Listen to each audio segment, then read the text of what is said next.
Hi, my name is David Watson.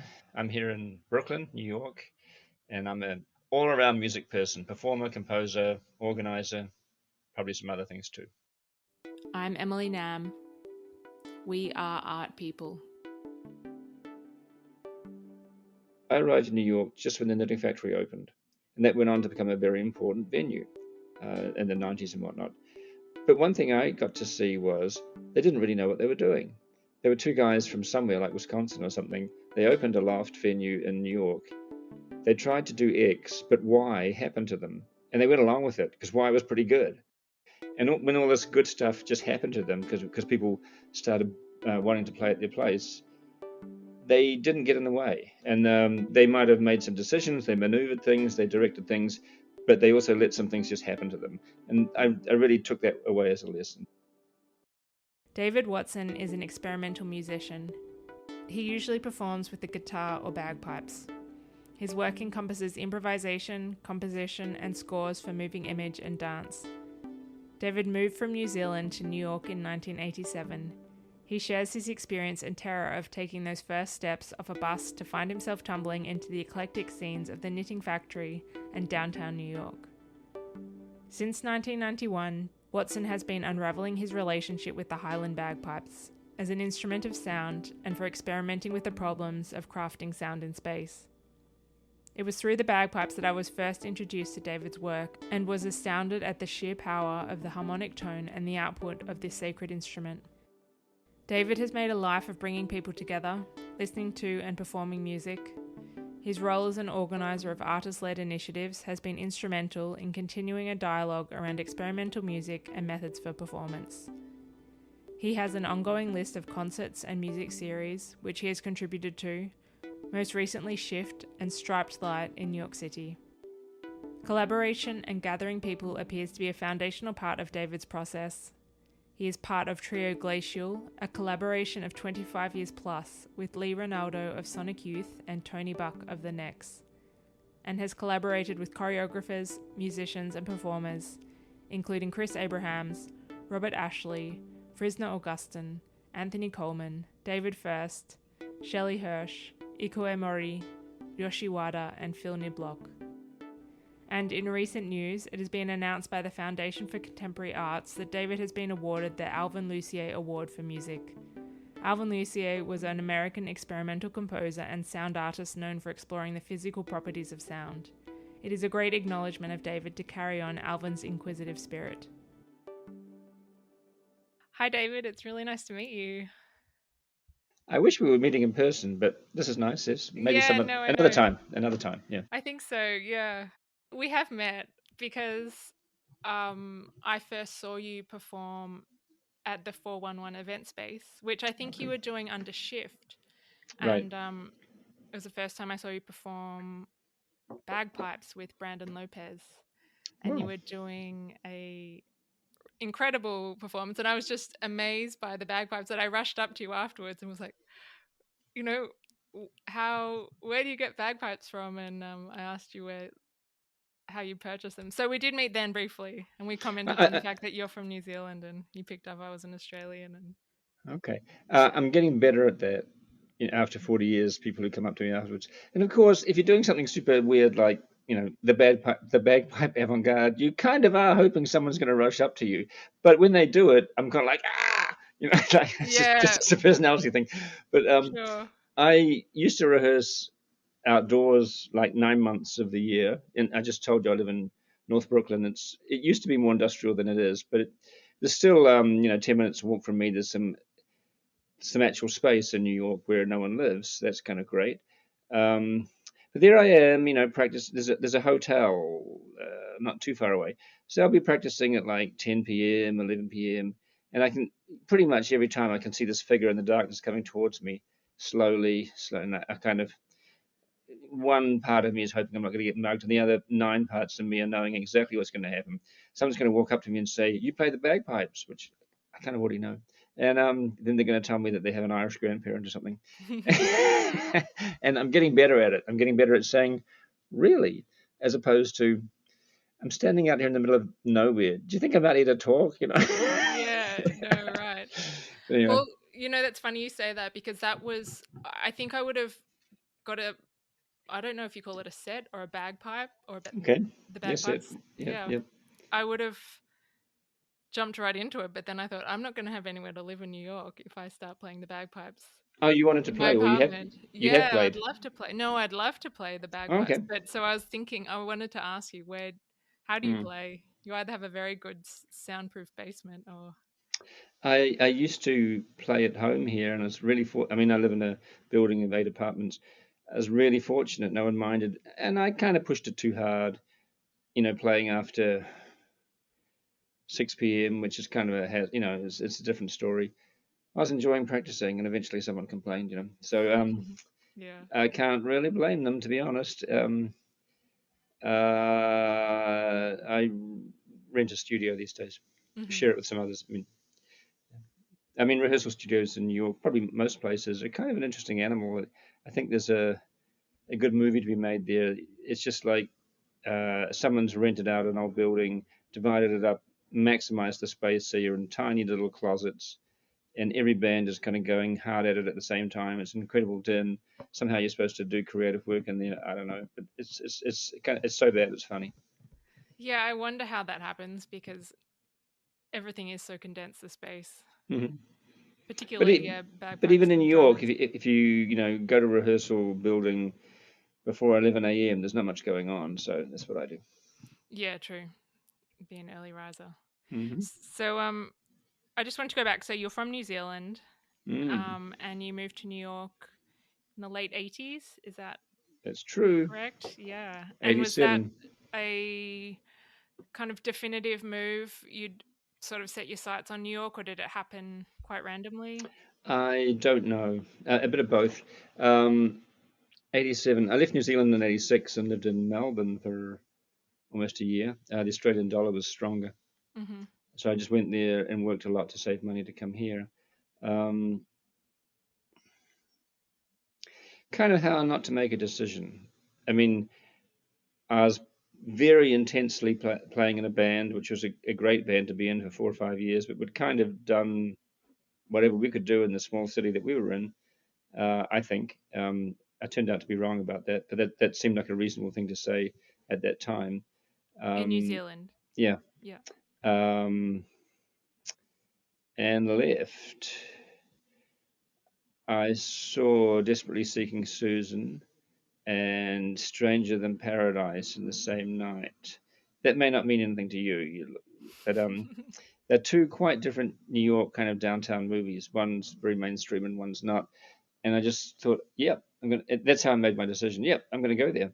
Hmm. And I'd met one person who'd been to New York and spoke to them for 10 minutes, and that was it. And it was just your destiny. And you're still here, obviously. Yeah, So, yeah, yeah. And I mean, sure as how not to make a decision. I wouldn't advise it to anybody else, but yeah, maybe it is destiny. It was a great decision for me to make. hmm. And so you were playing music in New Zealand. Did you grow up playing instruments? Was that your Yeah, history? I did, but in a kind of middle class, you're forced to do this kind of way. And then maybe age 15 or 16 or something, I really connected with rock music and made it my own, I guess. Hmm. And when did you start to, I think, and you talk about it a lot just in reading about your work, experimentation and Uh-huh. how to approach music. At what point did that come through, dissatisfaction with how to play music, or it was sort of influenced by people you were listening to, or it That's a was good just who you question. are as a person, like approaching the world? It was just sort of a question. I think all of the above. But I'll speak about it a little bit. And it's 50 years ago, so I Yeah, probably I'm really can't pushing. remember. I can't really remember. But uh, it's been on my mind. I don't know if what you read. The band I was in had a book written about them, which was released in November. So I've thought about that quite a lot, as to kind of why did we do what we did. We were kind of like experimental improvisation, free jazz maniacs, What was the name of the band? primitive art group, um, and I'll talk about that in a minute if you want. If you want, but like, why did we make these choices? Uh, I think there's a lot of identity things of young people, especially. I mean, I think music and the creation of your identity, the world, seem to be inextricably linked. Um, but I'd also like to say we had good taste. I mean, we knew what the kind of academic electronic avant-garde was. We thought it was great, but it was just like wasn't real enough for us. And we kind of knew what rock music was, and there's some great people in that area who can, really make great music. But we were look. It was probably what's the word? It was too commercial. I can't remember what the word is. It was tainted. It was too commercial. Mm. And so these kinds of things led me in this way. I think. I mean, I'm really curious back then how certain steps were kind of big steps. You heard about a musician, or you found a book in the library, or you found a record that really affected the direction. How does this fit into the puzzle? Especially if you're living in and it really was an isolated place. I mean, the city we were living in was like 200,000 people, and way less than Australia having international visitors. So it was very isolated. You found these pieces of a puzzle, and you could really pore over them, and they're really important. No internet, so which is kind of great because you weren't flooded with information, but you got some information and worked with it. I'm not sure if I'm answering your question anymore. No, I think that sort of is really important. It was something that maybe evolved not necessarily through following everyone else, but you were searching for something. Oh yeah. And there's these kind of young person ideas of uh, Tension with the world and creating something new that was yeah. you and all this kind of it's good stuff. Mm. And then you came to New York, and was it just like this wave of finding your people? Like, was it quite Yeah. easy to just go, like, I'm not Well, alone? Or... yes and no, but you both. I mean, I got off. I took a week to go across the USA in a Greyhound bus. I remember when I got to Philadelphia and I realized I'm gonna have to get off this bus in 2 hours. It's a real. I mean, my body just turned to lead. It was like I was weighing 800 pounds, like just scared to death. And I did get off the bus. Yeah. Where would you have kept going? Boston. and and checked into the Chelsea YMCA and went downstairs, bought the Village Voice, which was $1. I don't even know if you know this, No, I but know the Village Voice. Yeah. okay. I mean, I didn't, but there it was on a newsstand. I bought it, opened it up, took it back to my room, opened it up, and half the people I was actually interested in were playing that week, as far as I could Mm, tell, and I had just no idea that was the case. So that was a really kind of affirming, mind blowing, whatever moment. And I went to a show that night, bang, and so on, like that's that. great. Yeah. And And I will say this about New York. I mean, uh, I came from a small city where people will tell you how friendly they are, but they already know each other. So you and mean how friendly New York is, or New Zealand? well, it's saying coming from New Zealand, from New Zealand will tell you how friendly they are, but they already know each Oh, other, so yeah, it's a yeah. big deal. And and you come to New York, and it can be hard to make deep relationships here, but people are very open. So that even the first night I went to a show at 10 p.m. at the Knitting Factory, which had just opened. I was talking to people straight away. So great. Maybe it's just an international thing. It's like there's a fascinating group of people that have come from different areas that Yeah, I yeah, think and everyone's in a similar situation. And so it's not like someone turns up to New Zealand, everyone there has been friends their whole life, even though there is that group. But there is always this influx of, yeah, yeah, absolutely. And I remember just having a meal somewhere and watching. This is in the early days. Watching a band of Japanese musicians pushing their whole equipment, drums, guitars, amps, PA on a couple of dollies down the road. And I'm thinking, like, I'm in the right place, like, yeah, yes. can I help you? Here, let me help you. Yeah, that's nice. I feel like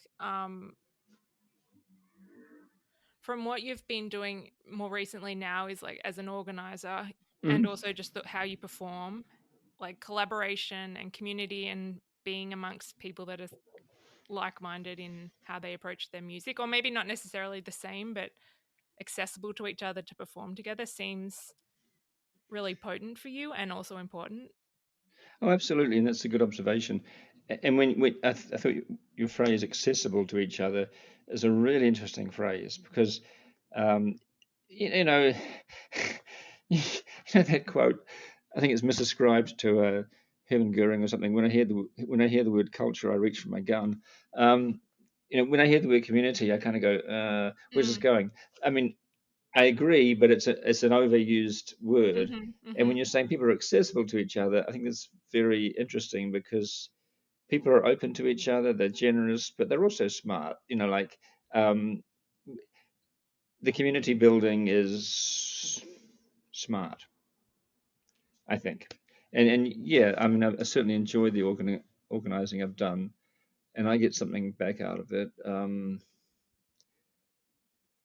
Oh, that's a whole big subject. I don't know what to say about Yeah, that. well, I mean, you were doing it in New Zealand I was. before you even came. And then, Mm-hmm. well, maybe let's briefly just talk about some of the things you're doing. So, Shift was done at 411, but it's Mm-hmm. not the same as what 411 is now. Is that kind of the evolution of what? Can you just talk about how you are creating these? Okay.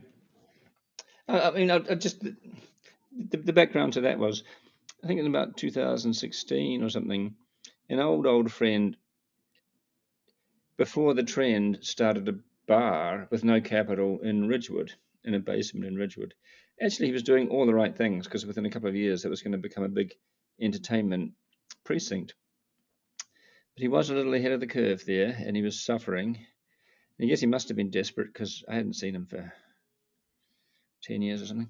And so he has this bar and he wants someone to organize music. And I thought, I don't know what, I just straight away did it. Started and we did weekly shows there, that's right. And that was called Work, that series. Mhm. And the premise that I put out, just to keep myself a little bit organized, though I didn't worry about, what's the word?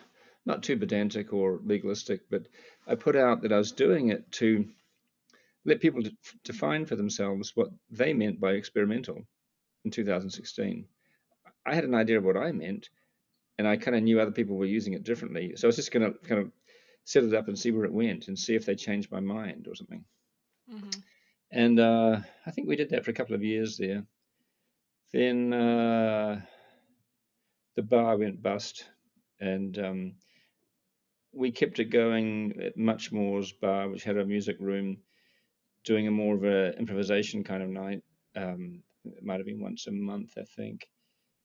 And then COVID happened, and coming out of COVID, do you want the long story? I'm giving you the Mhm. long story. Yeah, Okay. give me the long story.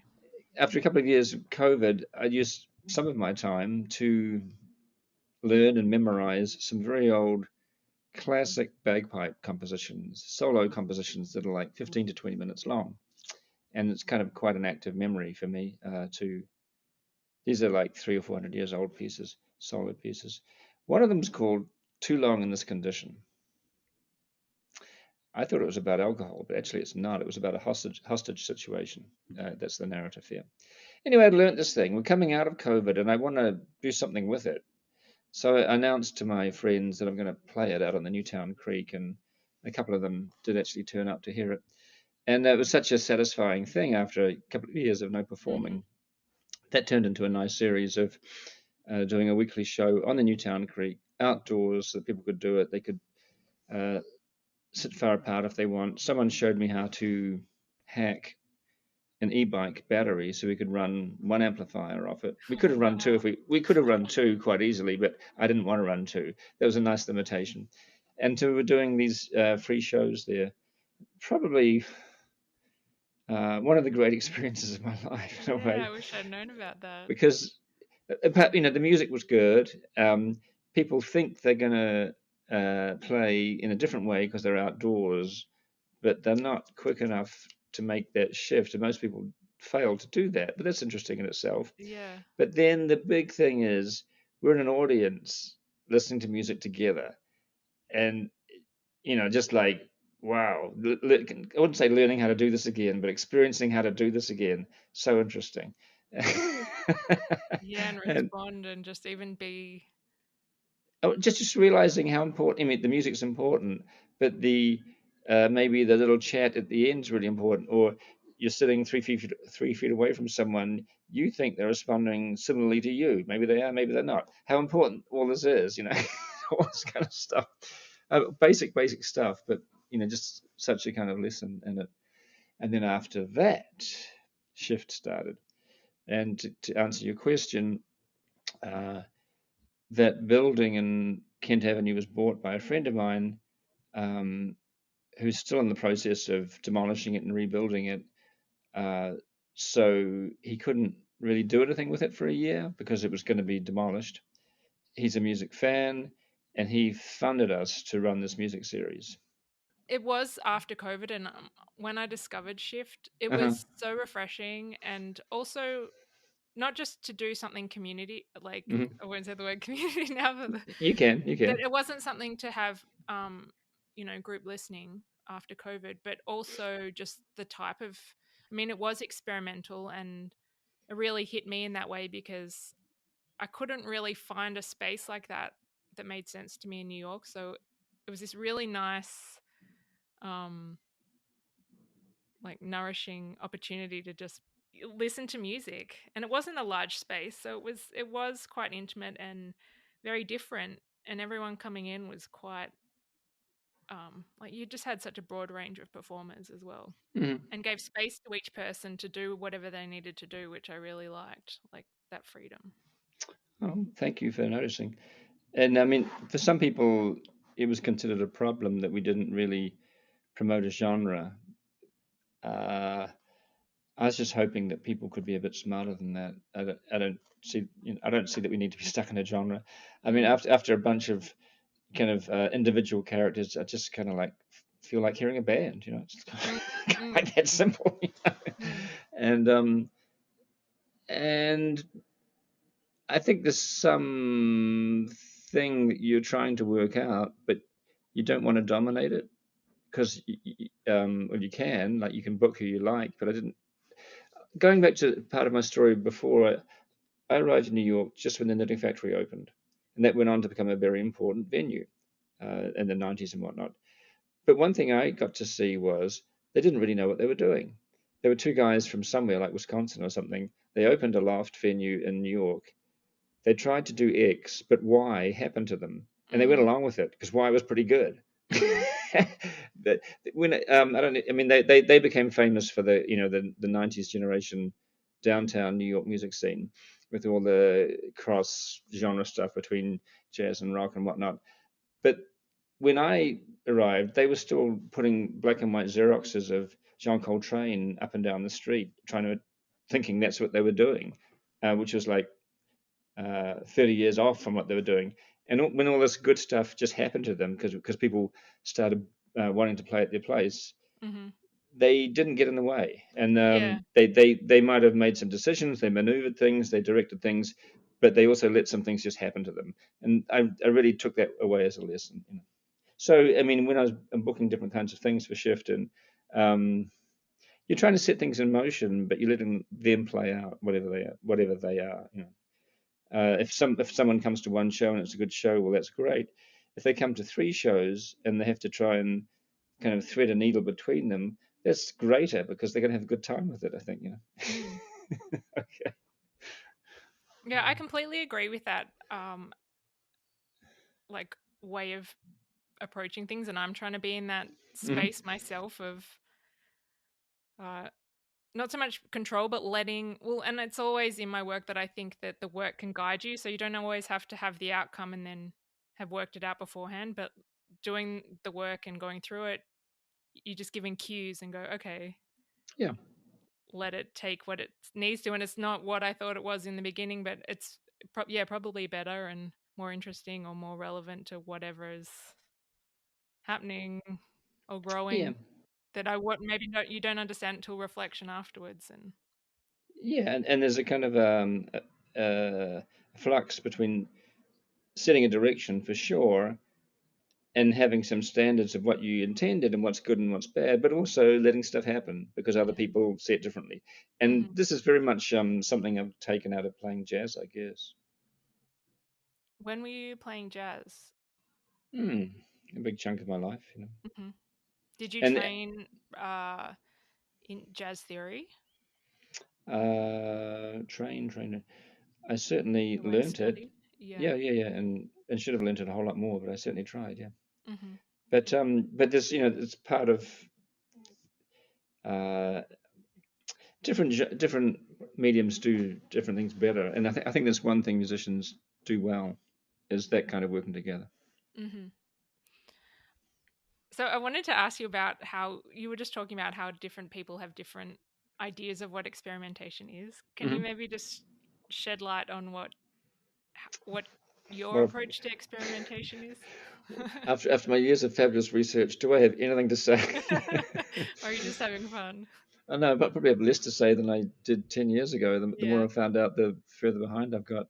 Um, I don't know. I mean, I will say at this point in my life, I mean, everybody's entitled to do their own thing and read it differently. Um, it's become something of a brand, and so that's not so interesting to me. Um, something that's got a noise element, for example, that's actually quite conversant with pop music 30 or 40 years ago. So that doesn't really get you. Good for you, but that's not such a big deal actually. um, uh, there's thinking about how you're producing stuff and for whom. That's kind of a pretty good thought, I think, in terms of like um, it's not exactly revolutionary, but valuing the creator as opposed to, I mean, in the music system, that's still like not so valued, I think. But that's almost folk music, also, like valuing the creator of the music and also the audience and giving them an intimate relationship. That's important to me, but that might be like a folk idea. I don't know, as opposed to a rock idea. Um, being able to kind of articulate in some way, not necessarily with words, but some way a good question and follow it. That seems important to me. That's kind of philosophy as opposed to maybe experimental. But I think that separates a few people from the vast numbers of people. Music's kind of a lot of it is a craft, and that's good. It's good, it's good to have good craft, but that can tie so many people up that they don't have a whole lot of energy or time to formulate a question and follow it. Um, yeah, I haven't got very far, have I? Do you have a question? Like, are you interested in the generation of sound, or are you interested in manipulating an instrument? Or is it like, is there something that pulls you? Because you play, if I'm aware, the guitar and the bagpipes. Mhm.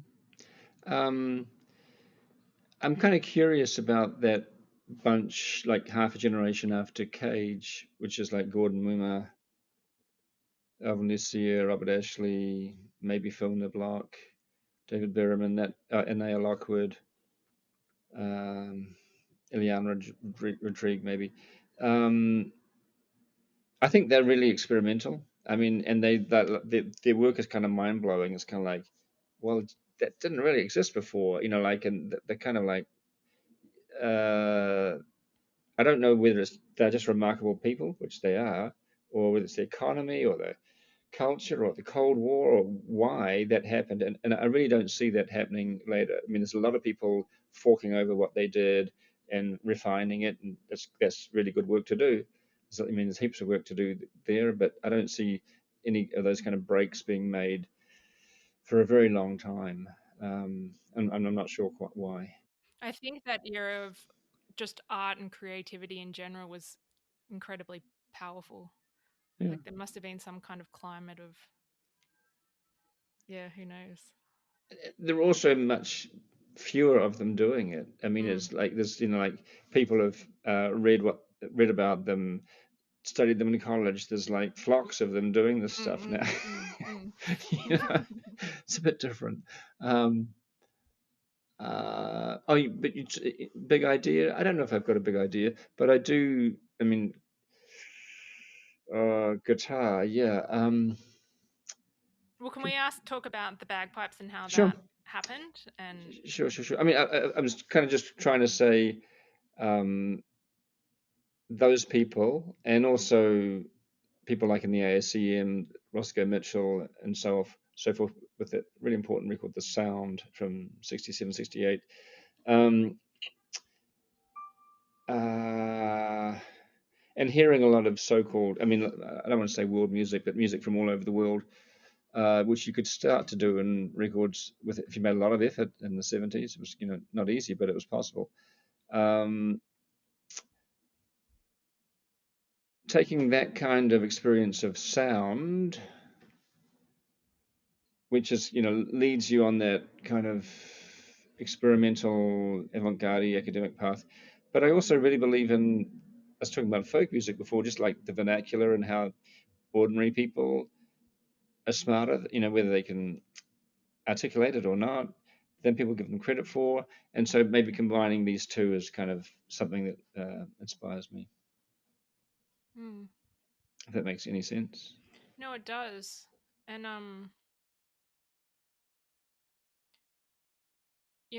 I don't think everyone appreciates this, and like that's what's so beautiful about music and sound. But I appreciate that sort of commitment to just twist it a little bit further, because Hmm. I think we are in this very dense, like as you were talking about, there were smaller flocks of people Hmm. creating something new, and it's important to keep thinking more and not just, I don't know what I'm trying to say, but it can get very oversaturated and dense and like Oh, maybe yeah. just a bit stuck or, stagnant water. And it's very reviving to have um, that investigation. Yeah. And my little inbox is just full every day of people hitting, scraping, bowing, sucking, Mm, mm, and trying to get back to some kind of simplicity mm, is what I'm thinking about. And when you say why the bagpipes, well, I took them up in New York as an adult, so maybe there's a little bit of an identity thing there. But remember around at this time, early '90s or something, playing a lot of like long note stuff on the guitar, and being in a recording studio, and someone referring to what I was doing as the bagpipe part, and then various other little experiences like that, and that they're bubbling away in your subconscious. But why one day I just kind of jump up and go like and start doing it? I have no idea why. Um, in my youth, early 20s, I guess, I'd studied gamelan in university, and I'd mm-hmm. hoboed off to Java and Sumatra and played around there for a few months, and which is a wonderful experience, and it's a kind of such a rich model to keep going back to about how to make music, non-hierarchical, and various technical things about how it's done. And this cosmos that kind of breathes in and breathes out, expands, speeds up, slows down. It's like wow. Um, but I also kind of felt like it'll never be mine. Like I'll always supposed to be a tinkerer. I remember being in the Jakarta. There's a gamelan set of instruments. Maybe that's the composition. I'm not sure. It only gets played once a year for one piece. That piece is reputed to be 800 years old. The piece is a week long, day and night. Think about that. And the guys who are playing it are old and they're so relaxed. Their lower lip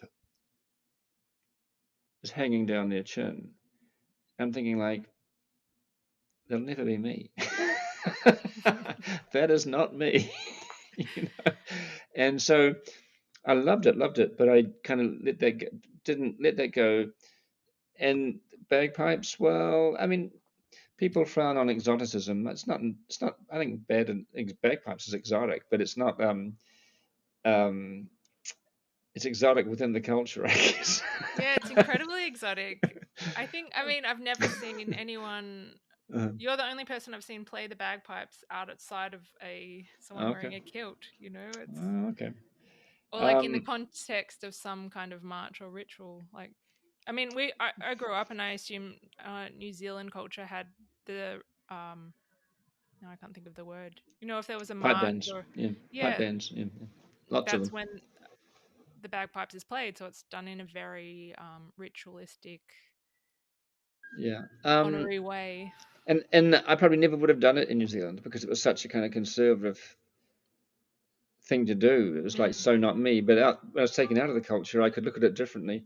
And you talk about sound, you talk about dissonance, and it's all there, but it's mm, done by these people who don't think and they're right. They're not avant-garde musicians. They're something else. But it's all there, and that's mm, kind of interesting to me because rather than talking amongst ourselves, experimental musicians talking amongst ourselves all the time, blah blah blah. Just over there is something kind of extraordinary, but it's also considered really ordinary. Like so that this is kind of what I wanted to get into, mm, and eventually I did. I did a couple of pieces where I was commissioned to write for whole pipe bands, and that was interesting mm-hmm. and great. First time was in '96. I don't think I was kind of ready for it. There were three pipe bands to open a new art gallery in New Zealand, and a wild experience, which I didn't have the ability or confidence to really handle. But it turned out great. But wow, was it a roller coaster ride? And yeah, but great sound, incredible stuff like that. What question am I answering? I can't remember. Why the bagpipes? I'll just say. I mean, one thing and a lot of people ask me about, Irish blood and all this shit. Um, the instrument was almost definitely carried back en masse to Europe from the Crusades. It was a North African instrument, and if you think about it that way, it makes a lot of sense. Mm, That there are mm. still military bands in Turkey which are pretty comparable, actually, um, and yeah, just I mean, and it's you're not playing ragas, but you are playing very simple harmonic music. Like you've got two chord possibilities. So Western music is actually like forget about it over a drone. That this takes you back to the Middle Ages. It also takes you to the Near East and stuff like that. So interesting possibilities. Well, I think that's what is so interesting about the bagpipe, and it was kind of clarified when I was seeing you play it. Is there is so much, like there is the drone, and there's this Hmm. harmonic layer, and it's very, and not that you have to play it long, but it's a long form Hmm. like sonic architecture that creates a space that is really related to sound as opposed to playing some chord structured melody Yeah, yeah, in traditional music. So it sort of offers this investigation of sound in a completely different way that was just really surprising to yeah. kind of see the potential of an instrument. I mean, it's already there, but yeah, to how you use it in that way. It's nice to hear. Uh, and if you don't have having a great sound, is a lot of work on that instrument. But if you haven't got it, then everything is a waste of time. So, Mm, mm, um, and that's I mean, yeah, that's kind of true of any instrument, but it's not something the West tends to kind of put, right up there at the front. Like you've got to swim in this, like lose your mind. Yeah. Um, oh, what was I going to say? The long form thing you said, yeah, that reminded me of something. Maybe early '90s. I saw a duet of at CBGB's of Lee Ranaldo and Thurston Moore from Sonic Youth. And later on, I got to know Lee, and we've worked together for 20 years. But at the time, I didn't know them at all, and it wasn't my kind of thing.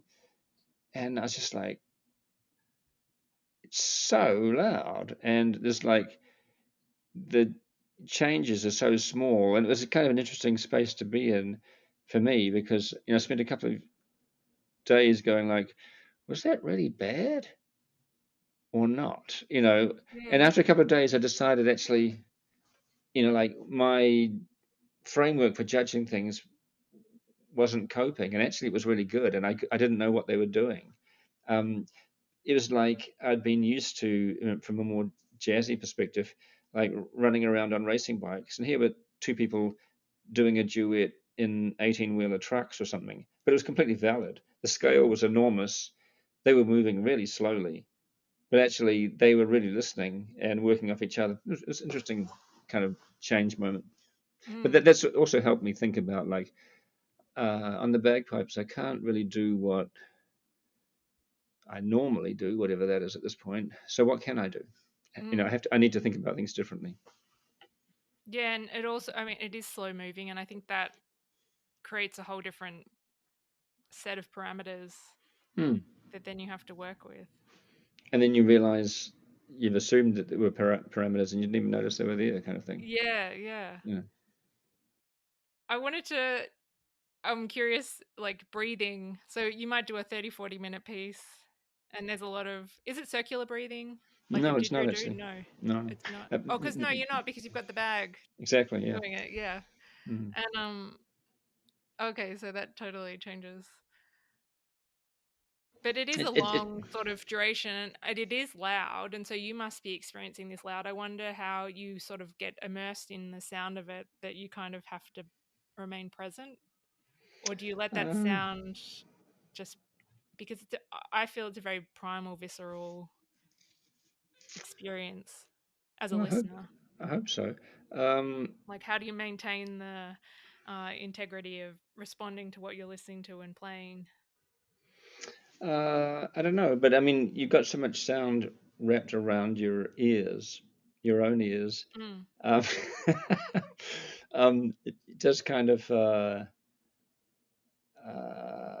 guess Uh, not to be taken away by it. Like, you also have to keep yeah, yeah. Well, that's just listening as a performer. that. Yeah, That's like in any conversation. I mean, you like your own voice, but with a little yeah, practice, you can listen to other people too. Um, sure. I think it though takes you to a different level. Maybe I wonder. I feel that from my own experience when I'm listening to that very drone-like long uh-huh. term. Okay, It can be, well, not meditative, but transcending. sounds good to me. Yeah. How do you choose the people you collaborate with, or how does that happen? Because my understanding is you've got people you will invite to collaborate with you, and then you'll also be invited to, Yeah, is there some kind of it's not. I mean, not something I really leadership? think about. I mean, let me try and answer that. Um, hmm. I don't assume that everybody wants to. I mean, some people. I, I wouldn't assume that everybody wants to work with me or everybody wants to work with my instrument. So that's a limiting factor. But then there's just like what would go well with it. Like I did a couple of shows with Luke Stewart, the bass player. It's just nice to have a lower instrument that can work with you or someone that wants to work with you. Um,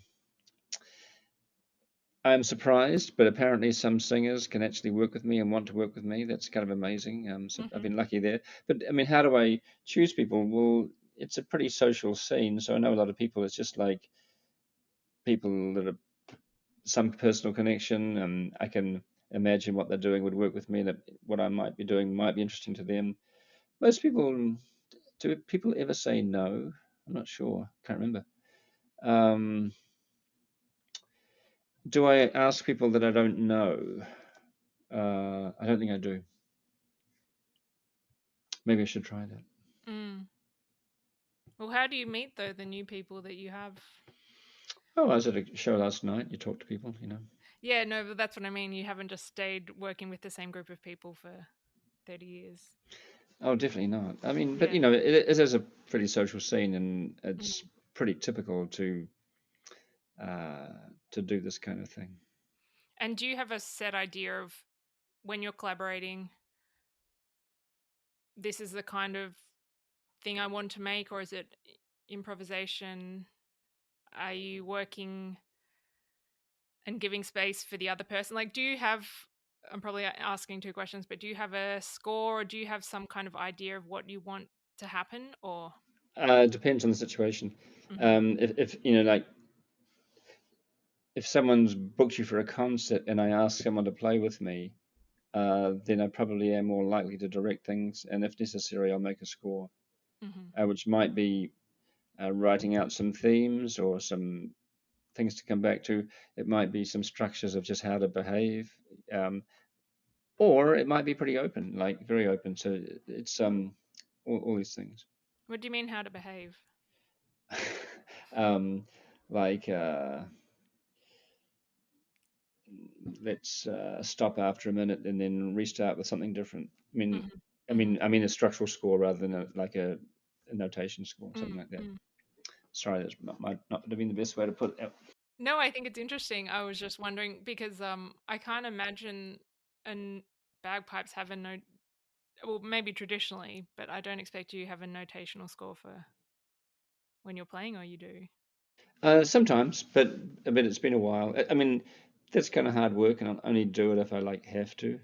But Yeah. it might be based on a chord or something. How to behave might be some really long notes here, like a minute at least. Something different there, that kind of thing.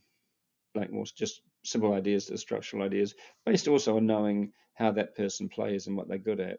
So Mm-hmm. wanting them to be themselves and just arranging it a little bit, Mm-hmm. which is something that Duke Ellington's really good at. He wrote pieces for soloists and then let the soloists do whatever they wanted, but then he knew what the soloists wanted to do anyway. So yeah, Just pretending he was being polite, but he was already setting the no, scene. just letting them be themselves. It's actually Yeah. very kind of what's the word, positive. Yeah. Yeah, it's open and it again goes back to creating those performance spaces. It just gives freedom for the person to Hmm. explore what they need to. Is there Yeah. a way of performing that you would like have a preference to, or are you sort of always performing in very different spaces, or do you prefer to record? I love it all. I'm kind of interested. It's not a preference, but I'm interested in trying to get out of the performance space, but I'm not quite sure how to do it. I mean, the outdoors are interesting, but then you're that's also difficult, and it's difficult to get paid for it, Mm. stuff like that. But I think it's really interesting uh, in the sense we were talking before about um, parameters that we're not very aware of, but you go into a performance space, you sit down or you stand up or you go to the bar. There's a lot of parameters there.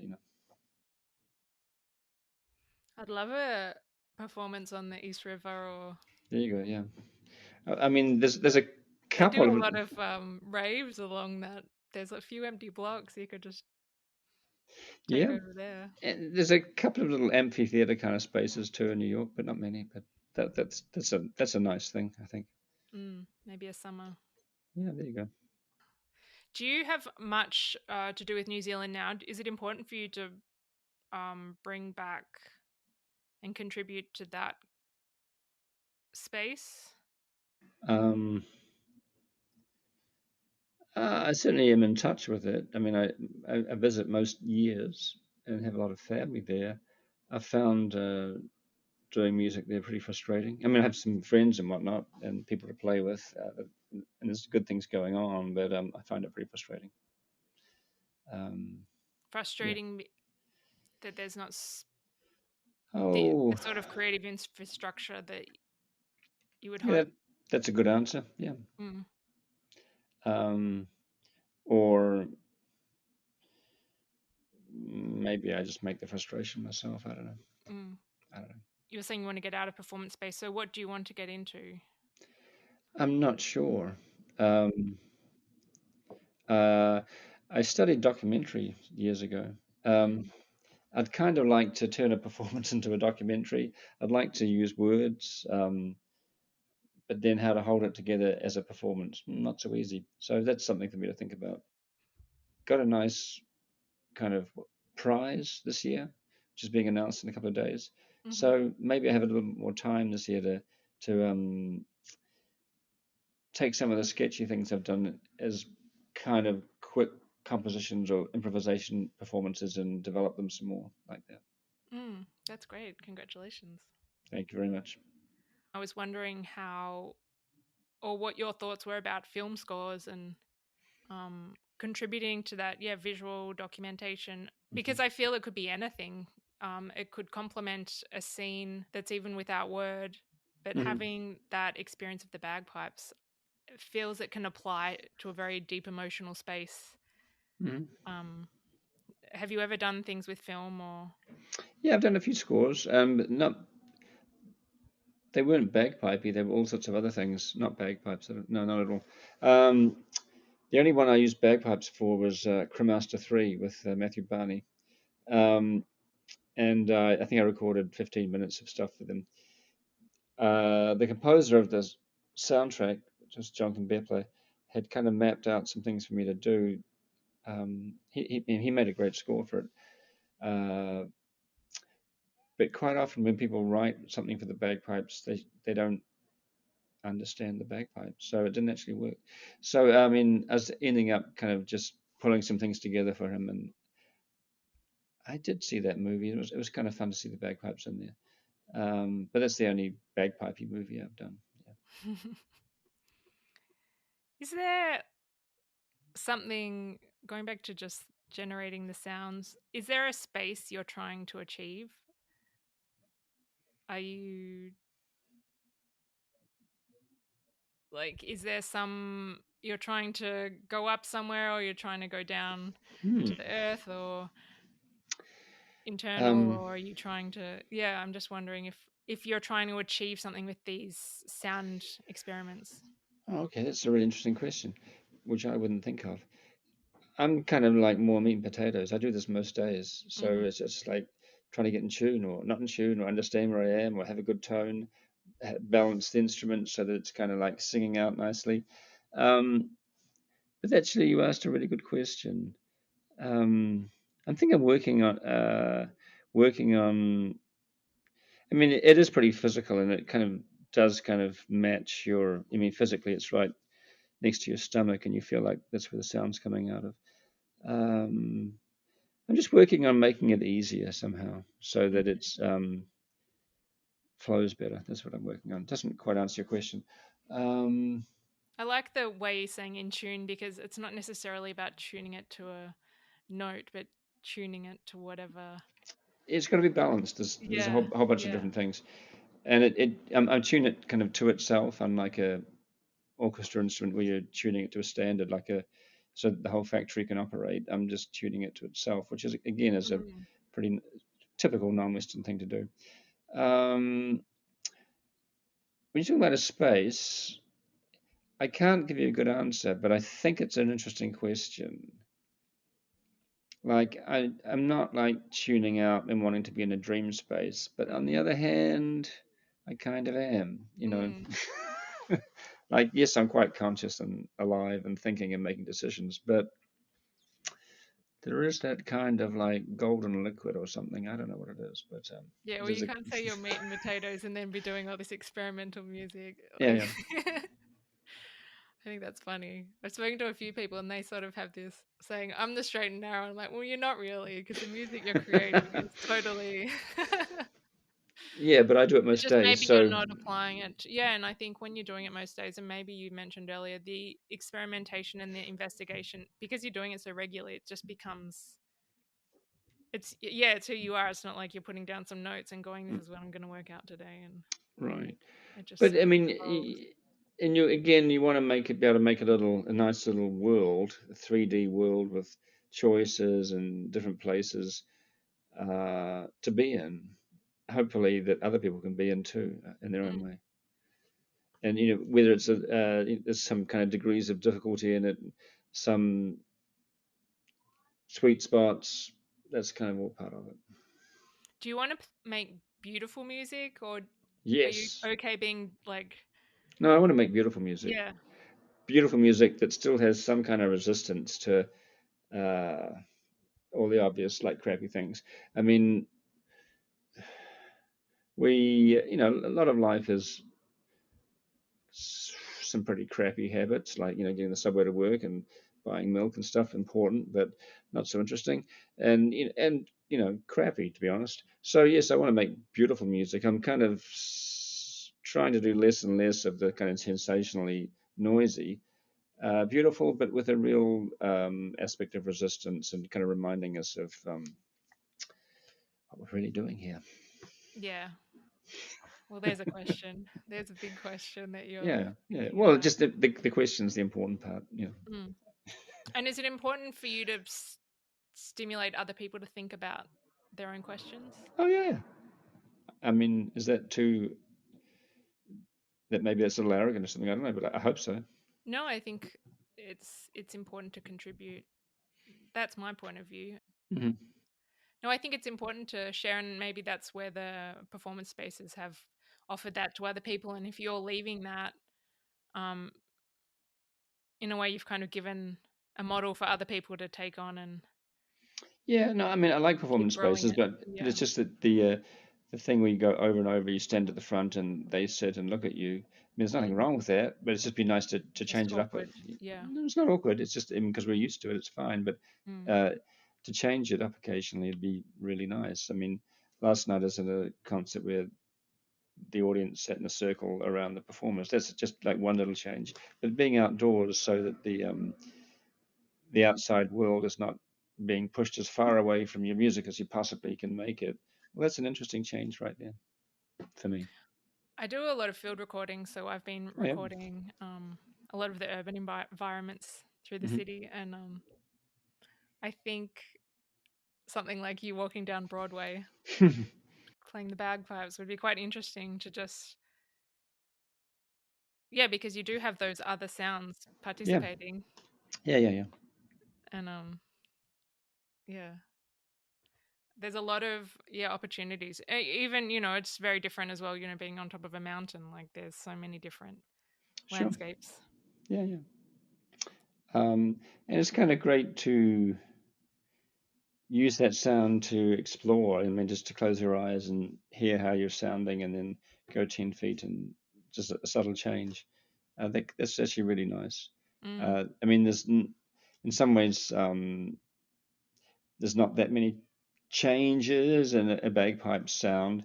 So the small subtle changes that you can get are for me pretty sweet. Yeah. mm, I don't know if other people notice them or not, but I mean, and to be against a wall and walk away from the wall or something like that, that's really interesting to me. that is interesting. Um, you talked about being it close to your stomach. Is a bagpipe traditionally made from a stomach? I don't actually know. Yeah, like a I mean, cow. I think so. I think I mean, it's leather now, and there's lots of other modern things in them now. I've been to the Met Museum and looked at their Hmm. collection, the one that isn't on display. Um, the prize might be an Egyptian one from the 1890s, which is Wow. a dried chicken Wow. where you blow into the neck area, and there's a bone in the neck area, and the two bones from the arms have been hollowed out, and they have holes in them, and the whole body of the chicken has been What? dried, and that's the bag. That's amazing. Yeah, I love that section of the musical instruments. yeah, yeah, yeah, yeah. So you got to go into the vault. But yeah, I did actually. It wasn't hard. I think I wrote them a letter or something. It's Yeah. great, great. Yeah. They Yeah, have a that's tiny amazing. little bagpipe I mean, tiny, from the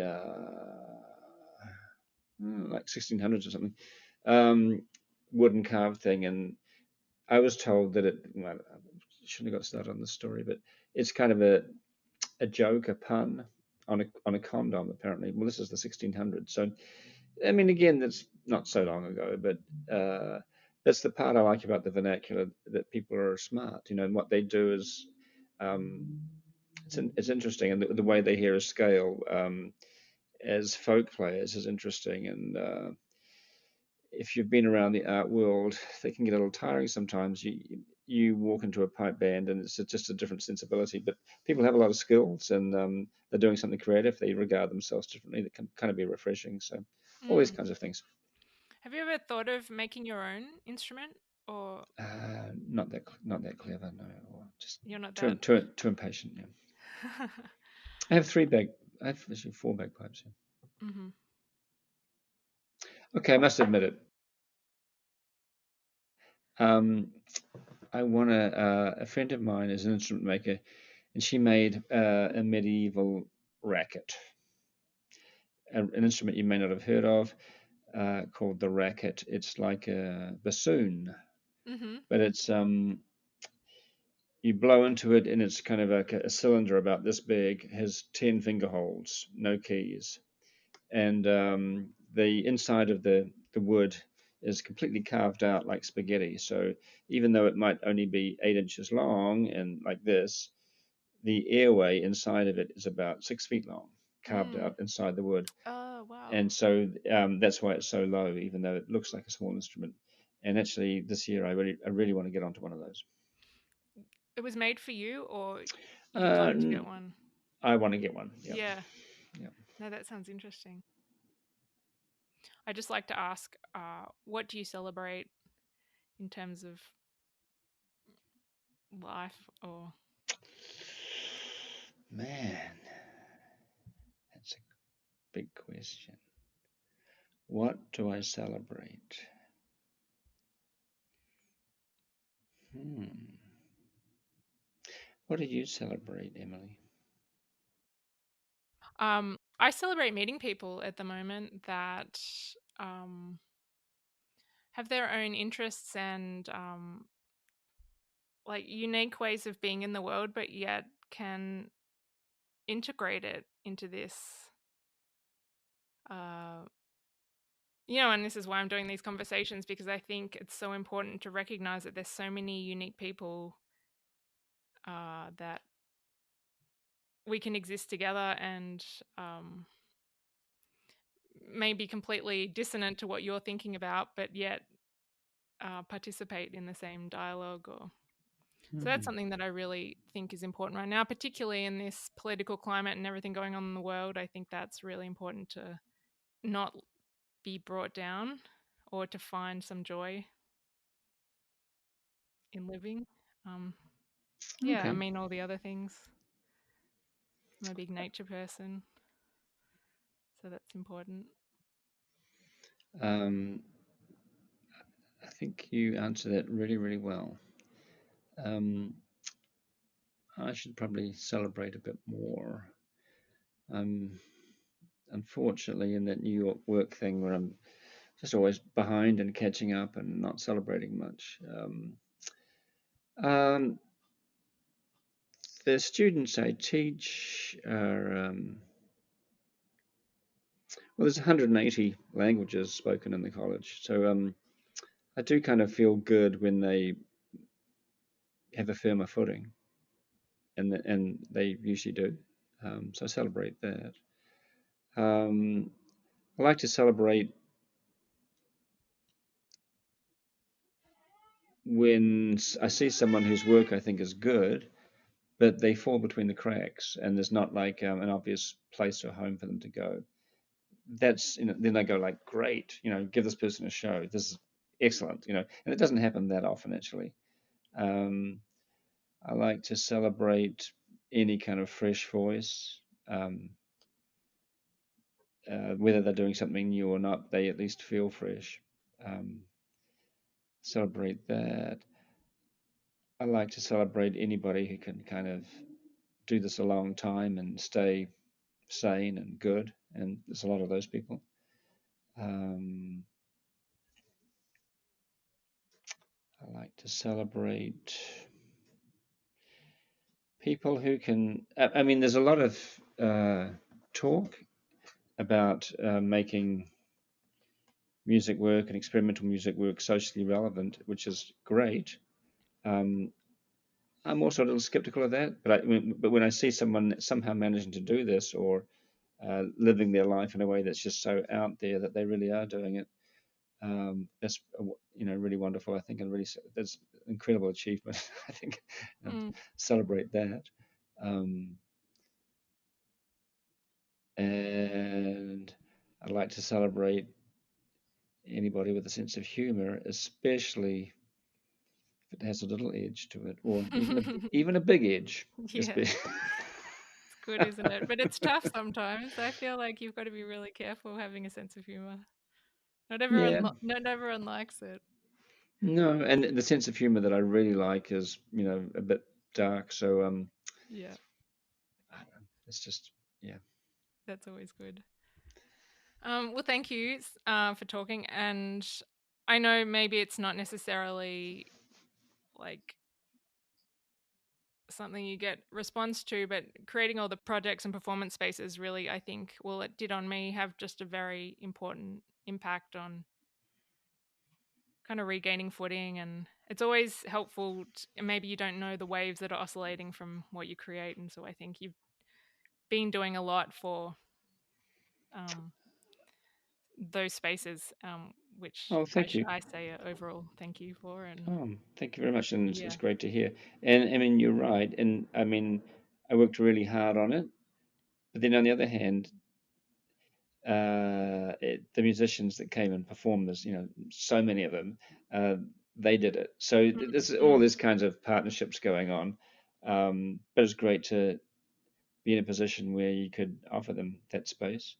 And if you're listening to this and you don't know what we're talking about, look it up. I mean, the people that played there were incredible, and it was certainly nice to have four MacArthur winners, play there, and they're all different. Fred Moten, Sarah Mitchelson, Ikwe Mori, John Saul. They're all different. But then there's people. God is my co-pilot. Kind of a punk band that have been around for years, and individuals who are beginning, and just a whole range. I mm, mean, and that part of the quilt, or whatever you want to call it, is kind of what you're alluding to. That it wasn't just like, hey, great music every night, yeah. which is a good thing to do, but that's not what I was trying to do. No, it was Uh, challenging, and it was there was great music, but to state the obvious, I kind of know who the best people are, mm, and we invited some of them, but that's certainly not all that we did. mm. Like there's a lot more going on. I think it gives the place a lot more depth, and it's just a lot more interesting. Yeah, Sure, great. Yeah, fantastic. Well, good luck with everything for the year, and and thanks for doing this, and great questions, and a lot of fun. Thank you. thanks. Thank you for listening to We Are Art People. You can listen to full episodes on Apple Podcasts and Spotify, and a limited edition series is broadcast with Soho Radio London. We are online at www.weareartpeople.com. Sign up to our newsletter for show updates and happenings, and please share with someone who may enjoy listening. See you next time.